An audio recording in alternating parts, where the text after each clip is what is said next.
Hello everyone and welcome to my corner of the world. Today it's time for another technique using Stampin' blends. I think this is either the 5th or the 6th one that I've shared. And this time the technique I'm going to use is to actually heat emboss my outline before I colour it. And I'll show you how I then incorporated it into this lovely Thanksgiving card.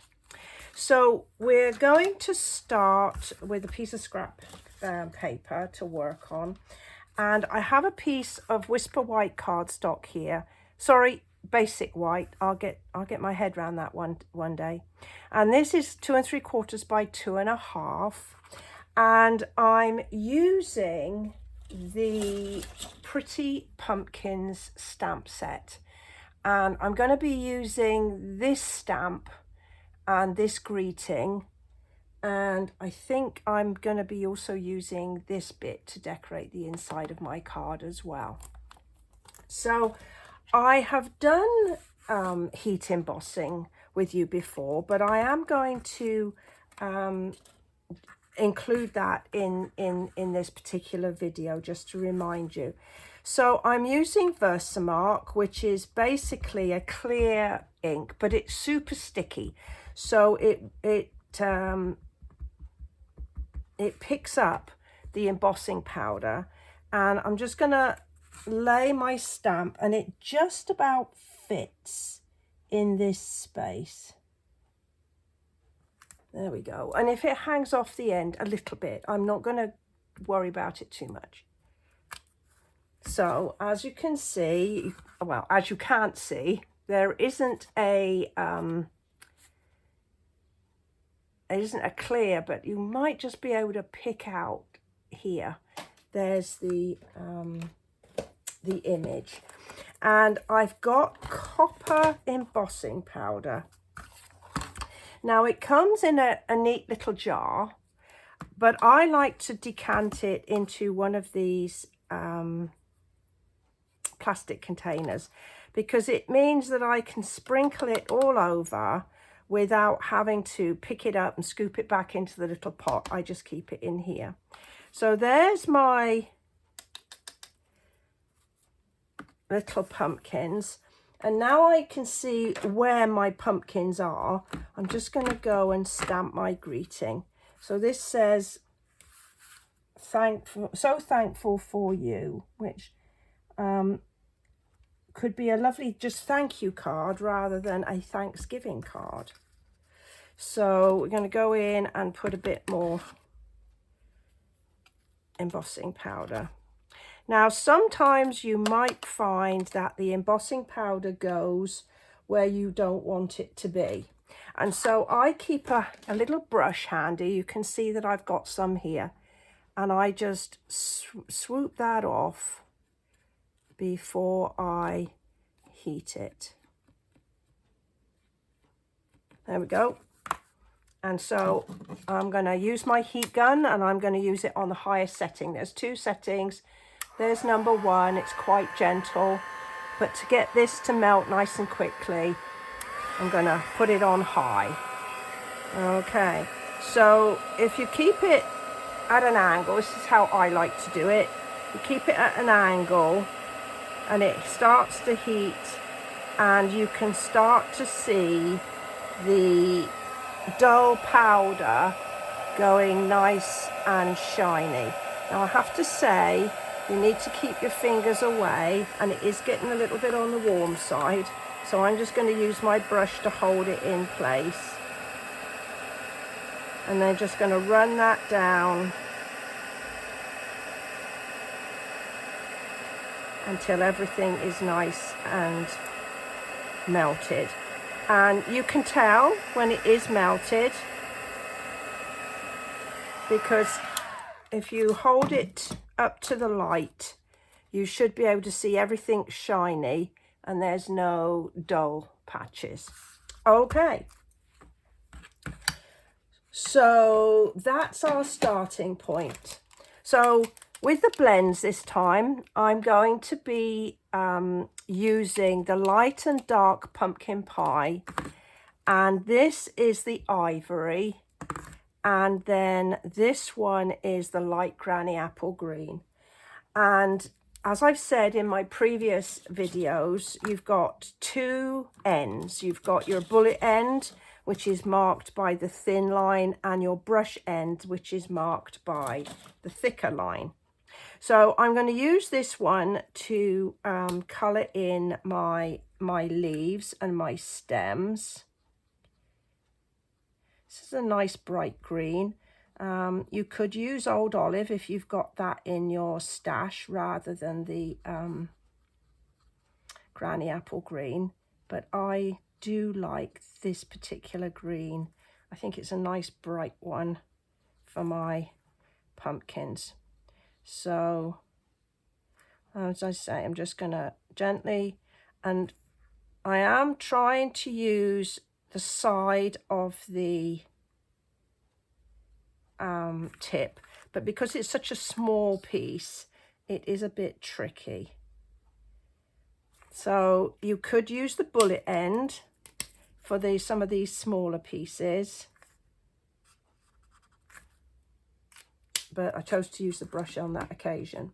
So then I'm gonna go on my large pumpkin, and I'm using the ivory. Now, we all think of pumpkins being orange, but fairly close to where I live is the Dallas Arboretum, and every year in September and then sort of going into November time, they decorate the entire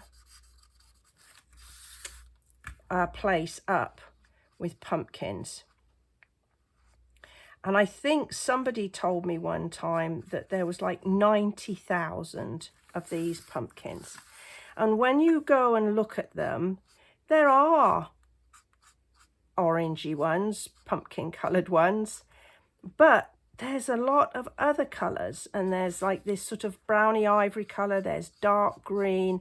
I mean, there's just so many different colours that they have. So I've chosen that to take that.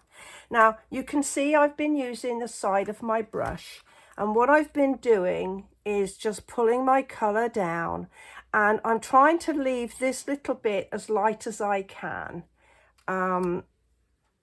so that so if you like, the light's coming in. That makes it look a bit more realistic. Now you need to let it dry for a few moments, and then you can go in and put a darker colour. You can go over it again.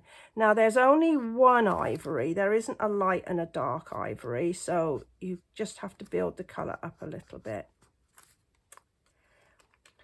And then I'm going to do the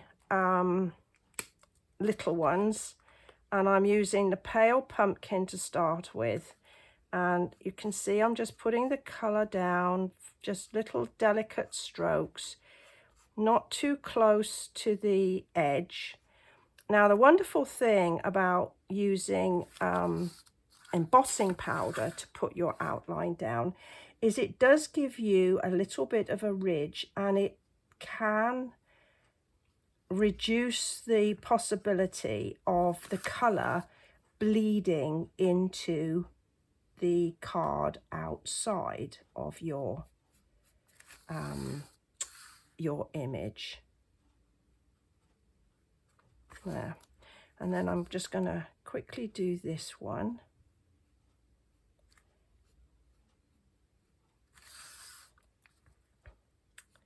Now, as I've said in my previous videos on blends, I am by no means an expert. There are some people out there that do fabulous work, but it takes practice, and that's one of the things that I have not been able, or I've not done. I haven't practiced. So my series of videos with you, and this is the dark pumpkin pie, my series of videos with you are to allow me to practice and explore, and to share my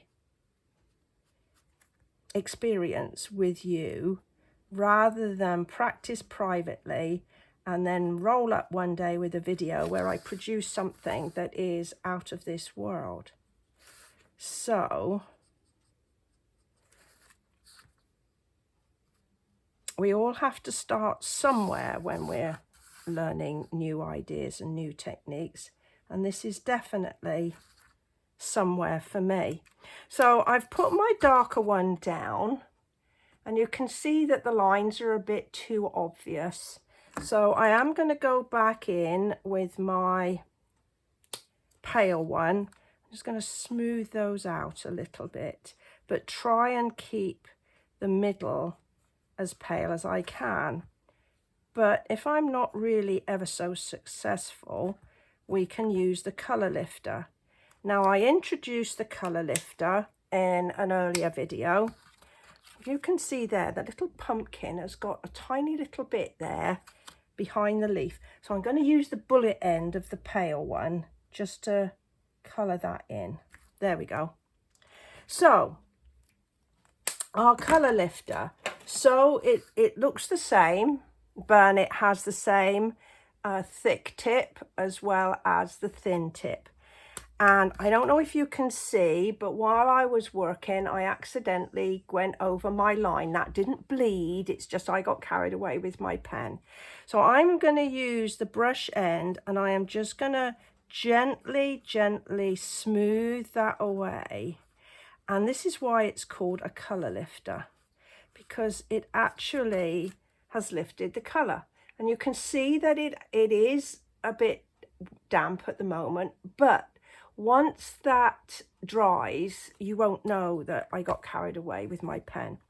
And the other thing is I'm going to take some of the colour out of my pumpkin. It's just a little bit too dark. And I'll do the same here. But the interesting thing is that there's no colour, excuse me, on the tip of this pen. Can you see? I don't know where it's gone. It just has disappeared. And so that does mean that I can go in and take a little bit of colour off of here without adding the pumpkin into there. So, and you see that that's nearly dried where I had my accident, and here's my pale bit. It's not very smooth. Maybe I need to take it out a little bit more. It's all about practice and playing. I might go in and put a little bit more in now and see what that looks like. But one of the troubles is that, oh, that smoothed it out a little bit. It's still pale, but it's not quite so blotchy. Okay, so we've learnt something. So there we go. Oh, there we go. There's our pumpkins. I love it. I think it's a great thing to do. So just to create a card with it then. So I'm going to layer this on to a piece of crumb cake cardstock. And you want to be using, when you're doing this, is always do it on something that you are going to layer onto, because as you can see, it bleeds, and that's what it's supposed to do. It's not gone wrong. It's supposed to do that. But you just need to put it on something that you are going to cover up with a layer. And this is why I don't use blends on envelopes, because it bleeds through and you'll mess up your envelope. So there's that. And I have my card base, and I also have a piece of copper foil, and I have embossed this through my cut and emboss machine with the time-worn type embossing folder. And you can see it's kind of got some type on it, and it's got some roughness on it, but it's really lovely. Now, when you're using a layer that has only got one side, because it's white on one side, copper on the other, you need to make sure that you put it on the embossing folder so that if the back side is on the side where the impression comes up, and that the foiled side is on the side that is sort of smooth, that's got like the corresponding dips. Now, usually you find that if you've got your Stampin' Up logo facing you, that will be the right way round. And just as a reminder to me, I always put a little sticky on there to say, well, I need to use my grey embossing plate for this one because it's one of the thicker embossing folders. Okay, so I am just going to use a little multi-purpose adhesive there, and I'm going to attach that directly to my card.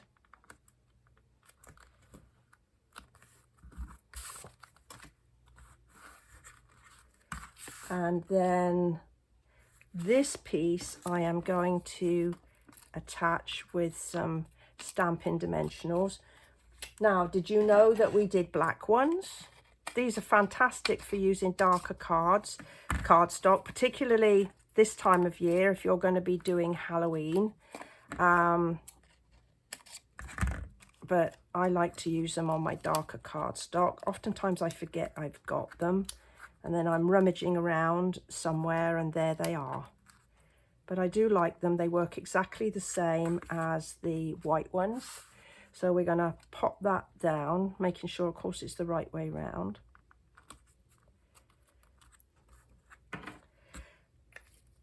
So I've been sharing my various dimensions with you, but you don't need to write them down now. If you look below this video, you'll see a little link to my online blog, and there will be all the dimensions as well as links to my online store where you can go and get the goodies to make these for yourself. Now, I am going to use the Genial Gems. Now, these come in sort of a, well, I think it's supposed to be pale papaya, and I think this is supposed to be mint macaron. But they work beautifully for this. So I'm just going to put a couple of these on, and then this card will be done. I'll obviously make an envelope shortly. So there we've got our card using this technique. Now, I did make another one, and I've used teal on this one. Now, I understand that if you put a teal pumpkin outside, then it indicates that when the children come trick-and-treating at Halloween, they know that there's that this house is going to give out non-food treats, which is great if you've got children who are have food allergies. So on this one, I used the dark soft sea foam here, and I also used the light Bermuda Bay. And then, so I've used the cardstock to pick out those colors, and then some of this cork paper. I thought that cork paper was really interesting, and because I've used soft sea foam here, I was able to use the greener versions of these Genial Gems here. Well, I hope you've enjoyed this video. I hope you found it useful.